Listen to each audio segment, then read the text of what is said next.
Hello and welcome back on the Watchmaking Roadtrip, and today we're going to discover yet another facet of this great industry as we're about to meet a really cool artisan, Mr. Jean-Bernard Michel. In watchmaking you naturally have brands, small and big ones, that's the visible part of the industry for most of us. But this episode illustrates perfectly the idea that watchmaking also works around a network of specialized competencies, the suppliers. In our last episode, we had just left the Vallée de Joux, made a pause at the top of a mountain pass where we got to know a bit better the personal watchmaking taste of our road trippers. And the conclusion is that there is no absolute truth when it comes to taste. Something appealing to you might just have a very limited effect on me and vice versa, and that's all fine. There is a lot of subjectivity involved, but we all agree that some watchers do seem to draw larger unanimous love than others, so yes, there's also supermodels in watchmaking. Anyhow, we made it to Chaux-de-Fonds, historical home of industrial watchmaking, an industry which developed itself tremendously during the 19th century in this region, and you have to realize that at one point 50% of all the watches produced on this planet came out of here. So one of the consequences was that the region developed itself according to this development of the watchmaking activity, and it had, for instance, a great impact on the urbanism of the city of Chaux-de-Fonds and its sister neighbor Le Locle. It was after a great fire that ravaged the city in 1794 that the authorities of the time put everything back on a blank sheet of paper and completely reorganized how the city was built, and the main and almost only goal was to find a solution that would improve how people and companies work together, improve overall communication and mobility. The city adopted a grid format like in New York. Streets were made larger, not only to ease with the snow shuffling, yes, winters can be really harsh here, but also to provide more light into the various workshops found here. So housing was concentrated in all the different social layers, craftsmen, factory workers, bosses, well, they all lived more or less together, and this resulted in some kind of communitarian dimension of this region. Everyone contributing for the greater good of the industry and its personal development.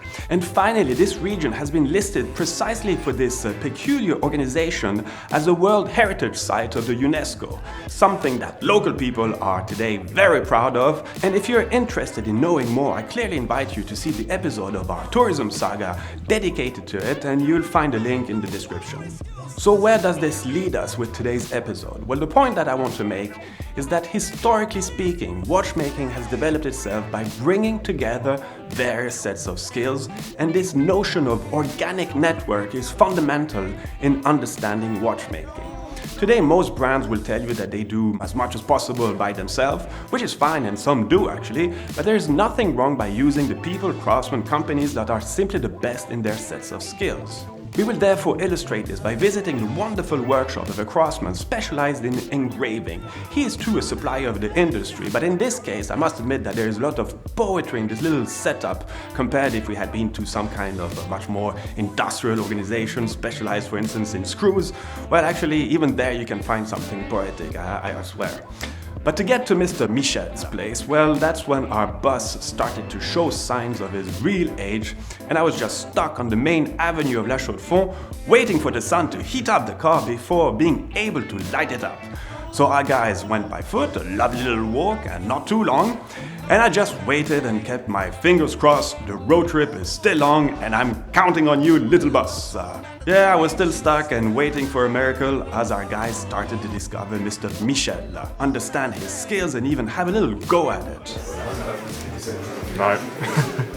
Engraving techniques are part of what is called in French les métiers d'art, meaning literally art crafts, which associate all these fine skills such as enameling, micro-painting, and by definition, this is a process that you cannot industrialize. We've seen a lot of brands going down that route over the last years, trying to increase the overall emotional dimension of your timepiece by this. This generally comes at a cost or a price for the customer, but when you understand the time and effort that are put into these objects, well, then you relativize a little bit.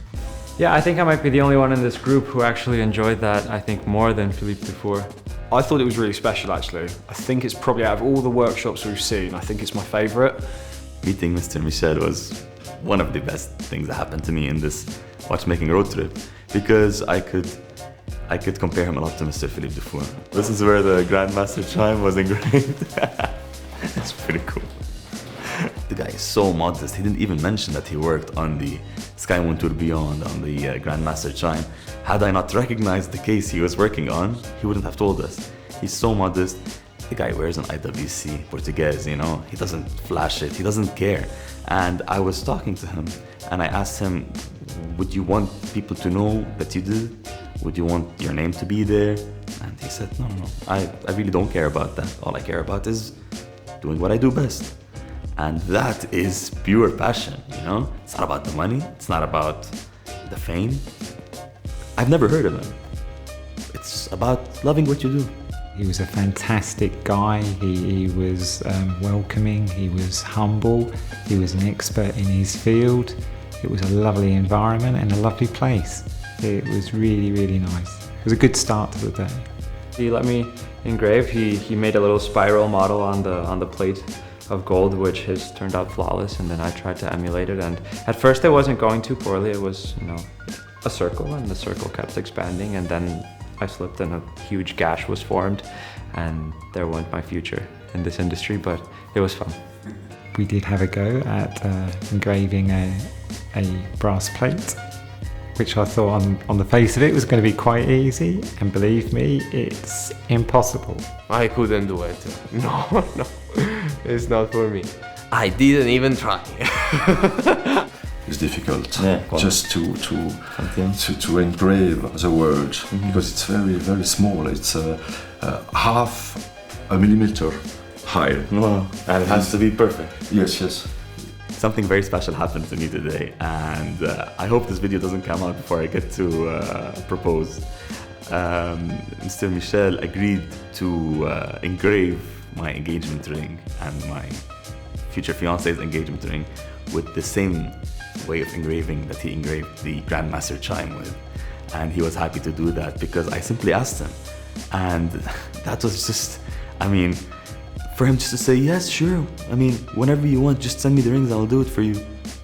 That alone explained to me how much this guy is just wants to share his experience, wants to share his expertise, and I'm very grateful. I don't know if this will happen or not, but if it does, it would mean the world to me.